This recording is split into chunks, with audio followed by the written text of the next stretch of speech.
Hello bachcho, let's read out the question first.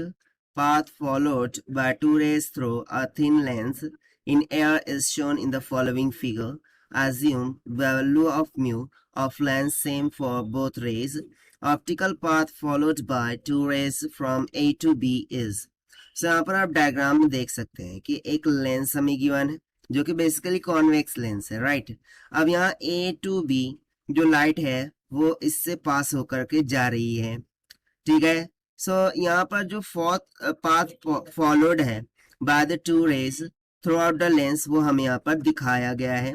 पहला path है straight जो कि है 1, और दूसरा पाथ ये इस तरीके से इंसिडेंट होके फिर रिफ्लेक्ट होके इस तरीके से बी पॉइंट पर पहुंच रही है। सो हमें बताना है कि ए टू बी के लिए जो पाथ है फॉलोड बाय द रे उसका क्या रिलेशन यहाँ पर हम कंक्लूड कर पाएंगे। तो चलिए स्टार्ट करते हैं हम सॉल्यूशन से, but before of it's let's talk about the key concept which we are going to use here for this question. तो यहाँ पर हम सिंपली एक कॉन्सेप्ट होता है जिसको हम बोलते हैं Fermat's principle, okay. one of the concept that we called as Fermat principle। सो बस इसी फॉर्मेट प्रिंसिपल्स का हम यहाँ पर यूज करने वाले हैं। सो फॉर्मेट प्रिंसिपल क्या कहता है उसको हम पहले राइट डाउन कर लेते हैं, फिर क्वेश्चन की तरफ बढ़ेंगे।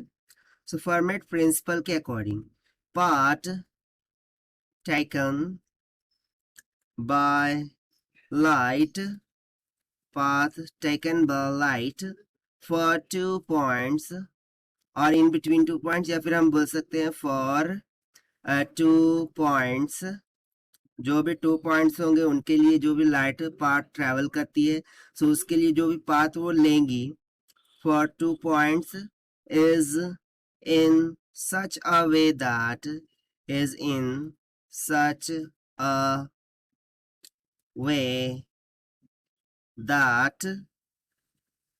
it takes least time, in such a way that it takes least time।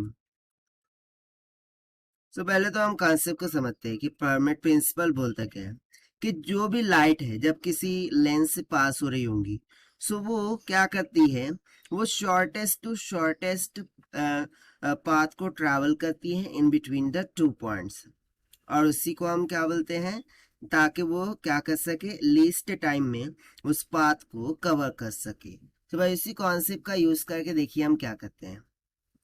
सो यदि मैं यहाँ पर बात करूँ फर्स्ट रे की, सो फर्स्ट रे क्या हो रही है ए टू बी, ये लेंस से क्या हो रही है पास हो रही है, बट यहाँ पर ये पार्ट कंसिडर कीजिए। सो बेसिकली ये जो पार्ट है ये लेंस का सबसे वाइडर पार्ट है। सो जैसे ही रे इसमें इंटर करेंगी सो इस इतने पार्ट के लिए, ठीक है, लेंस का जो इतना पार्ट है जो कि वाइडर है बेसिकली, इतने पार्ट के लिए उसे थोड़ा सा टाइम क्या लगेगा, ज्यादा लगेगा। And according to Fermat's principle वो क्या करेंगी, इससे पास होकर के बी पर पहुंच जाएंगी। बट यदि मैं सेकंड रे को कंसिडर करूं, ठीक है, सेकंड रे सो वो क्या हो रही है इस तरीके से लैटरली जा रही है, फिर ये लेंस से रिफ्लेक्ट होकर के फिर बी पर पहुंच रही है। सो यहाँ पर बेसिकली क्या कंसेप्ट हो रहा है कि ये लेंस के जो नैरो पार्ट है उससे पास होते हुए जा रही है। सो इस नैरो पार्ट तक के लिए उसको जो टाइम लगेगा as compare to this wider part वो तो क्या होगा बेसिकली लेस ही होगा। इसको मैं यदि मैं मान लूँ कि T1 है, ठीक है, इतने पार्ट के लिए वो टाइम T2 ले रही है और इतना जो टाइम है इसके लिए वो T1 ले रही है। सो ऑब्वियसली यहाँ पर T2 क्या होगा लेस देन टू T1 होगा, ठीक है, इतना क्लियर हो गया। So according to Fermat's principle light हमेशा क्या करती है, किसी भी जब 2 पॉइंट से वो पास होने का करती है तो वो ऐसे शॉर्टेस्ट पास से गुजरती है ताकि उसको लीस्ट से लीस्ट टाइम लगे, ठीक है। सो यहाँ पर हम देख सकते हैं यदि वो A टू B जाएंगी सो ये स्ट्रेट जा रही है, उसका पाथ डिस्टेंस कम है, बाकी ये जो पार्ट है जो कि वाइडर पार्ट है इनसाइड ऑफ द लेंस इसमें उसका थोड़ा सा टाइम गल जाएगा। लेकिन वहीं पर सेकंड रे की यदि बात करूँ सो वो लेंस की एकदम शॉर्टेस्ट मतलब एकदम थिन वाले पार्ट से पास हो रही है, सो वो यदि लेटरल भी जा रही है, ज़्यादा डिस्टेंस ले भी रही है, सो वो क्या हो जाएंगी, वो लीस्ट टाइम में यहाँ बी पॉइंट पर पहुँच जाएंगी। ठीक है, तो इसका मीनिंग ये हो गया कि according to Fermat principle, path A के लिए, ओके, पाथ फर्स्ट ये किसके इक्वल हो जाएगा, that will be equals to the path second. और ऐसा क्यों लिख रहे हैं, क्योंकि जो लिस्ट टाइम लगेगा दोनों ही पाथ को कवर करने के लिए, ए टू बी, ठीक है, वो क्या होगा, सेम होगा, list time will be same.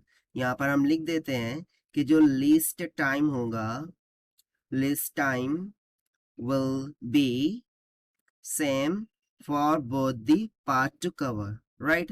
So according to this, if we try to match with the option, so option C जो हमें दिख रहा है, equal in both cases will become correct, जो कि हमने सॉल्व किया है by using the Fermat principle. So this is the required solution. I hope you understood well. Best of luck. Thank you.